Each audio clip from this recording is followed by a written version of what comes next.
there's all these parameters and boundaries and rules of like the rules of engagement of life where I'm like, it's all fake. The one thing that has just been like in my mind is like all of the shoulds that people need to do and like the timelines that are set by society of like when you should have this and when you should be doing things and when it needs to be this way and when you should have all these things and have it all figured out, right? When I sit back with that, I'm like, well, the people who told us these things are usually parents, family, the generations before us, who then learned it from the generation before them, who's like, who knows where they learned it from.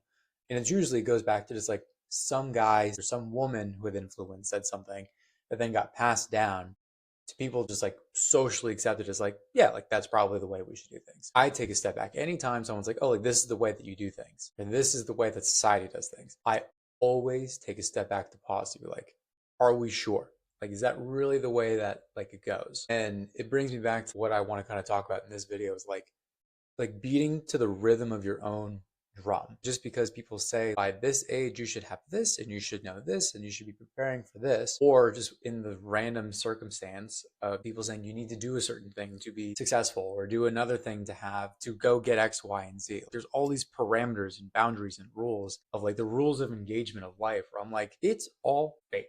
It's just all fake.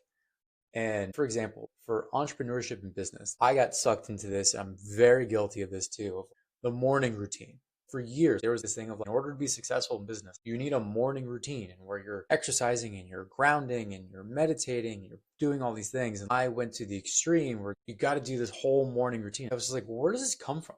Like, who said that you need a morning routine to be successful? Like, you got to make your bed to be successful. No, in business, you either are doing revenue generating things or you're not. And the more time you can dedicate to revenue generating things, then fine. But you don't need a 2 hour morning routine to be successful. Just because these very famous, very big entrepreneurs in the space were having these morning routines and saying you was grounding themselves to do it, they're like, oh, I do it. You should do it. For some people that resonates. Like I still love part of my morning routine, but instead of taking like an hour or something to do it, I can do it in 20 minutes. And it sets me up for my day where I feel really good mentally, spiritually, energetically, physically. I feel good, but it's 5 minutes of stretching, a cold shower, 5 minutes of breath work, 10 minutes of meditating. I do that every day, regardless if I'm working or not. And that's what makes me feel really good. That's it. Does that lead to more success? No, probably not. Or even like in content too with this. People are like, yo, you need to post, you need to post once a day minimum in order to be successful doing this. I don't know if I agree to that. Like, it has just been like this thing that like everyone says you need to do. Well, maybe back when it was like social media based media, we're now in an interest based media where all the algorithms are not looking at the power and the authority of the person. They're looking at the metrics per video. That's why people with no followings and nothing make a really good video and it pops off to millions of people and it changes the whole direction of where they're going because you're making one really good video. Posting every day doesn't mean you're going to make good videos every single day. It's just some arbitrary number people said to make people consistent. That's it. Is it true that if you post every day, you're going to be successful in 30 days? Like all this BS I hear from these algorithm hackers or whatever. Oh, if you post one day for 30 days, you're going to change your whole life. No, back when I had 50,000 followers, like I posted 3 times a day for a year and a half straight, and I got to 50,000 followers. Yeah, like I got the number. Did my life change? No. Coming back now and doing it not from looking at the vanity metrics, not trying to get anything out of this, but more just documenting as I figure out what I want to do in the future. I realized that me trying to post every week, along with working a 9 to 5 job, having time for social life, doing the trading in the markets that I do on the side anyways, having fun with my passions, building relationships, being with people, and enjoying life, for me, once a week is too much. I do not have the time to dedicate it to it.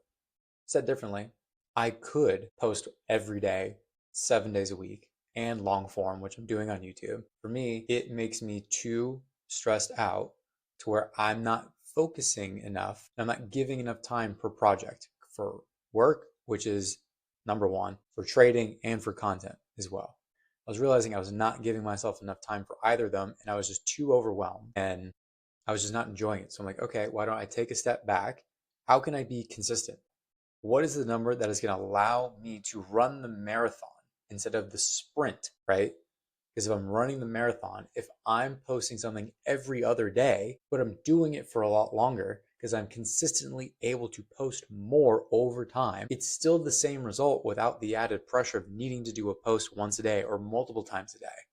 And it just relieves all the pressure, where I can have the expansion and the opportunity to step in, to be creative, to step in, to allow testing, and to allow all these things where I'm not feeling like I'm so crunched in this arbitrary time period I set for myself and all this intrinsic pressure to perform because everyone says on social you need to do it that way, that I can come to the table to the beat of my own rhythm that makes me feel like I'm putting out the best content forward. That's where I think it's like when you beat to the rhythm of your own drum and you're doing it in a way that makes you feel good along with being consistent in the action, however that consistent looks for anyone is completely different. That's the groove. That's flow, right? My last video, I was saying flow is the balance of doing the things you need to do while being so present in the things you're doing.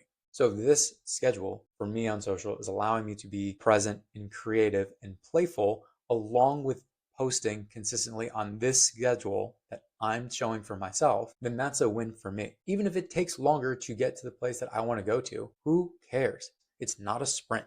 It's a marathon. This may take me 1 year to figure out what I want to do. It may take me 10. And that's the original thing I set out when I made my first ever video coming back after 3 or 4 years of not doing content. I don't know where this is going to go. Maybe in 10 years, my life will completely change. And maybe it's just a diary. At the end of the day, it might just be a diary that I can show my kids saying, this is how much I've grown and this is where my life's gone in the past 10 years. Okay, so what? The end message is like always checking where you're getting this information from, of like all these societal norms that we're supposed to follow. Doing it because you should do it or you should have this. I always question it because I'm like, maybe times are different and things are changing, right? Food for thought.